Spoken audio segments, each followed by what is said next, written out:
All right, last module, we talked about beliefs and judgments.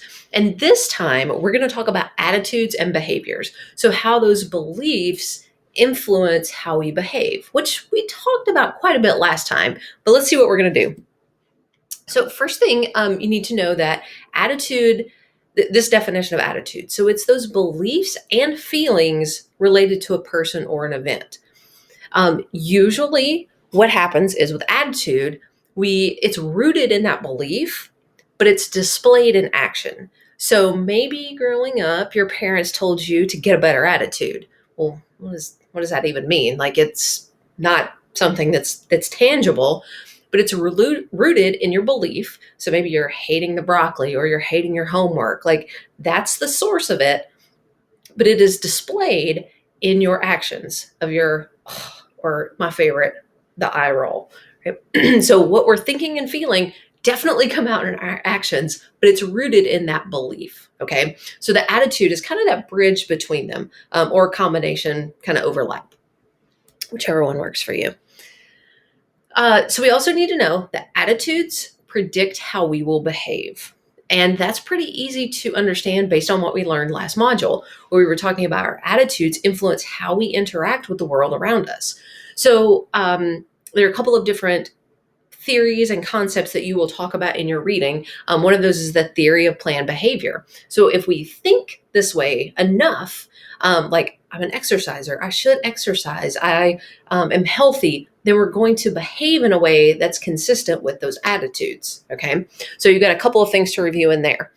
The next part talks about how behavior predicts attitudes. So this part's a little scary. When we start behaving a certain way, our attitudes begin to align with those behaviors. You've got a couple of things that your book talks about. And I think it tells you about the Stanford Prison Experiment, which is really, it's controversial, but it's still fascinating. Where when we step into these roles, we start playing the role as we think we should. And then that impacts our behavior. I think a great example that we can all probably relate to is when someone moves from kind of regular status to a status of power. They start playing the role. They start maybe bossing people around. They start really doing these things that align with a leader and a manager. And it's almost always bossy, right? It's almost always based in that power. And when they do that, then their attitudes start shifting as well. They forget what it's like to be average, to be not in a leadership position. They forget what it's like. So you hear that a lot in corporations, where you talk about, people went to the corporate office or went into management and they forget what it's like to be a worker. So when we start behaving in certain ways, it also predicts our attitudes. In class, we're going to talk about how, I hate to continue blasting social media, but it's such a great example. It's such a tangible example. So when we start posting things, right, we post one thing and then we're like, oh, hold on. I do actually like this. I do actually believe this.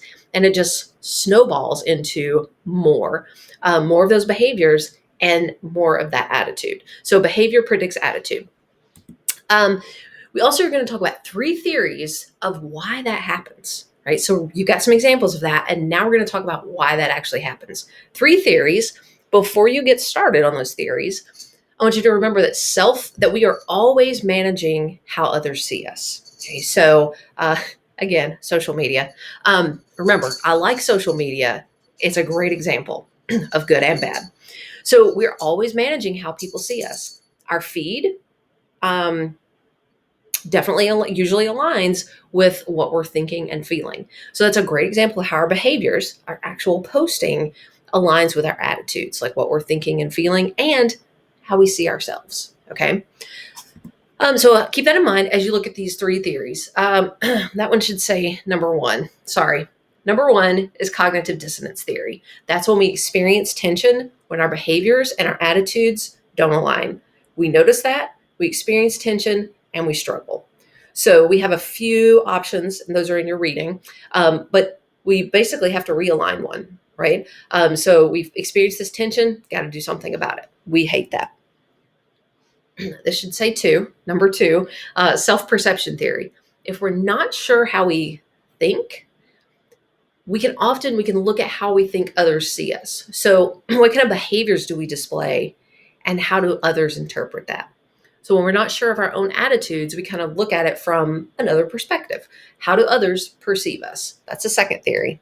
And then the third one, look, I got this one right, is self-affirmation theory. So that's when we do something, like maybe we do something unkind.